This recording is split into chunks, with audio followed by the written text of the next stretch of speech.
Howdy, y'all. This is Dr. Allison Navas with Team Metacognition here. So I am making this video as part of our overview series on 3 AI tools that I like to start with when conducting research or teaching research. This one is Research Rabbit. It is fully free. It's so great to say that. They have on their homepage that is part of their mission to stay free.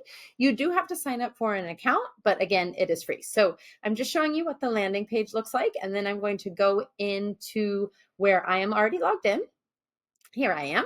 So the way this works, if you've seen our overview videos on SciSpace, which gives you a nice textual overview, and Connected Papers, which begins to give you a visual graph, Research Rabbit combines both of these functionalities. So what you should do, in my suggestion, is start with a collection that's making you a folder. So in our case, let's go ahead and say ethics in AI. That's been our theme that we've been practicing with during these videos. And let's click. So we're going to add papers. If you already have a paper that you know you want to use to begin your graph, you can do that. In my case, I'm just going to put a broad search for us.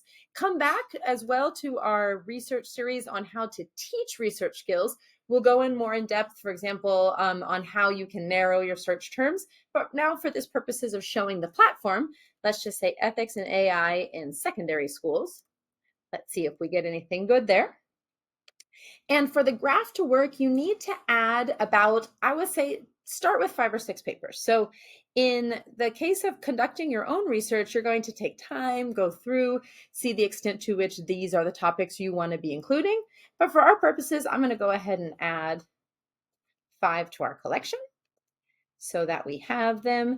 And what they're going to do is build nodes and connections, like a digital mind map, that will show yourself, if you're conducting the research, or your students, if you're teaching, how these papers are connected. And the way they're connected is, okay, so now we have several authors. So I'm going to click here on these authors. And it's going to use those authors to begin to build the graph. Now it's telling me that these authors don't have connections between each other, so let's go and check out their suggested authors. Okay, so look at this one, has no citations, so let's tend toward the one with more citations. Let's go look at some of their collaborators. So here we are going until we see papers that have connections. Okay, here we go. So the different sizes of the modules are how often, I think they're called nodes, are how often they're cited. So if we're asking students, okay, where might you want to start? Well, let's take a look here. All right, Mr. Churchill's got some pretty nice amounts of citations, right? Ooh, Mr. Chai as well. So they can begin to see how many citations, and you can start to have a conversation with them about what that means. What does that mean that the research community is citing this paper? What does it mean? So that is a very quick overview of Research Rabbit. It's a phenomenal tool. It's got a lot more functionality, and we'll go deeper into it into our other series. But play around with it. Let us know what you think in the comments, and don't forget to like and subscribe.